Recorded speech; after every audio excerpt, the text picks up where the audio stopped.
there's a huge amount of complexity to my character, which is what I found really interesting from the beginning. That, and I didn't have a job, and I really wanted a job. It was like one of those two things.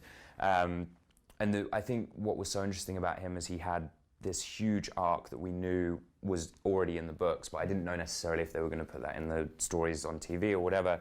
And he just goes through this journey of being like sort of the super confident, like kick-ass soldier, warrior, golden boy, to being completely broken to almost nothing, and then built back up and back down and back up and back down.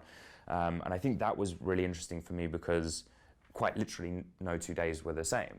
And very often in some of the other jobs I've had, the character stays the same the whole way through, which makes sense because most people do, so that reflects how human beings behave.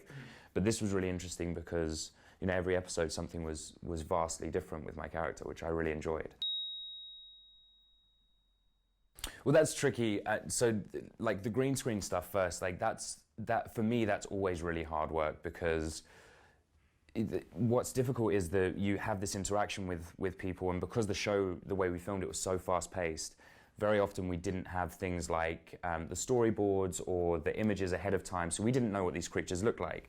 So we've got 6 people on camera who are imagining something entirely different and seeing it bigger or smaller or faster or slower. So you have to sort of go through this very technical process that takes away from the art a little bit of, how we need someone to track, like how quickly is this thing moving through the sky, or how tall are the mountains that we're looking at, or whatever it is. And then we all have to have that conversation and sort of put the science behind the art.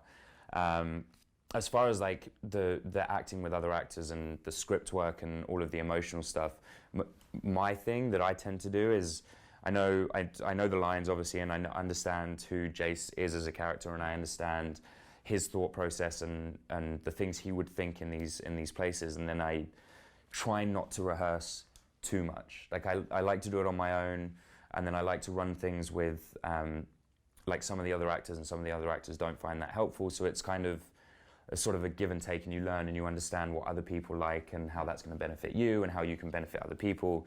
But as a general rule, especially the heavier emotional stuff, I like to kind of just run with it. The words are on the page and the emotions are already there because I understand who Jace is and how he feels about things. So I like to just kind of be as present as possible in those moments. And the other actors around me are always amazing at supporting and nurturing those emotions as they kind of come out, and we almost explore together. I didn't go to like a formal acting center or anything.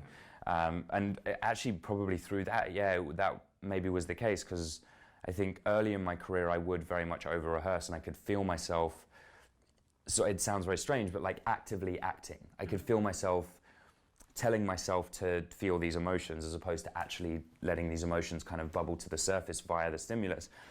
So that I think that is something that I learned over a course of doing a few films and watching them and sort of seeing that there's something a little bit missing. Like I'm not exactly sure what it is, but I can see that whatever it is, it's just not quite there. And far be it for me to say that's the right way or the wrong way to do it, or even that I've necessarily mastered that art, because I think in the arts you're always growing and you're always going to try and progress and reach another level, and I think maybe that's why I'm so drawn to it, is because it's very sort of personally challenge based. But yeah, for me, I definitely watched some movies where I was like, that was terrible. We need to sort that out because that was just dreadful. And this is kind of the process that I found myself at the moment, and who knows, maybe the next job will change that process or evolve it in another way. I'm not sure. But that's why I love it so much, is it is constantly evolving and it's constantly changing as an art form for the individual and for sort of the populace. The big thing is it's not a competition for me. It's never a competition. You're not trying to upstage anyone, but you also shouldn't be afraid to go in and do your absolute, your best job. You are there for a reason. You got hired for a reason. People have faith in you. Nobody wants you to come on set and fail. That's not the case.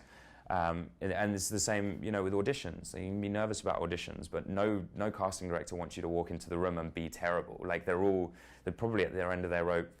Like my manager did a movie and he was in the casting room, And he said, you know, we wanted someone to come in and blow us away because we were bored of casting. Like, we were done with it at that point. We wanted someone to come in and be like, yep, that's you, great, we're done, now let's move on. And I think that's the key thing to remember, is that, you know, no matter how big or small your part is, everyone wants you to succeed, and you are an integral part of this process, whether you think it's a small role or a big role.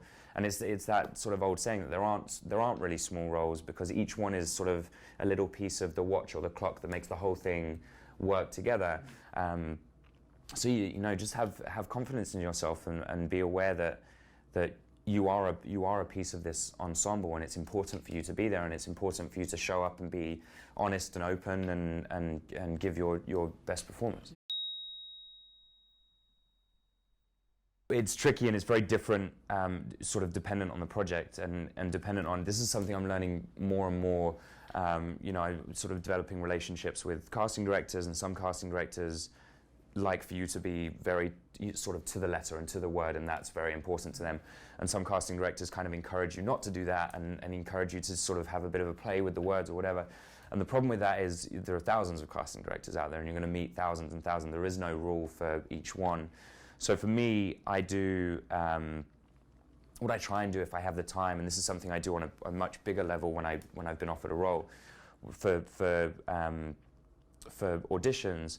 I try and get as much of the character down and look at the breakdown, and if there's not enough information in there, I try and sort of fill in the blanks wherever I can, do whatever research I need to do, and then I just go out for a day and sort of try and like imitate the mannerisms of that character, and like I was saying, try and come up with some of those sort of fun little idiosyncrasies that character might have.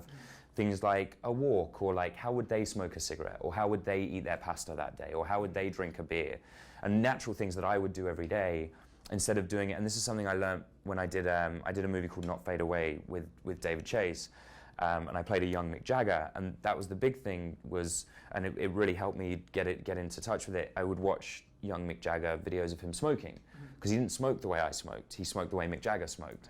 So it was really important that I found that sort of link, because, you know, I'm playing someone who existed, and the way I prepare for these characters is sort of treat them all like they are people who existed.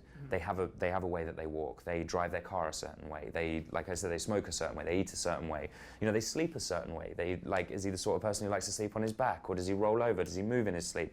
And then most importantly, why do they do those things? It's not just, this would be an interesting thing to do for this character. It's like, why would he, you know, why does he roll over in his sleep? Does he have something going on that makes him uncomfortable when he's sleeping? Does he have nightmares? Why does he have nightmares? And try and, unfortunately, sometimes with these situations, you're very limited with time, but as much as you can, find these key things and give them a full reason, like a lifelong reason.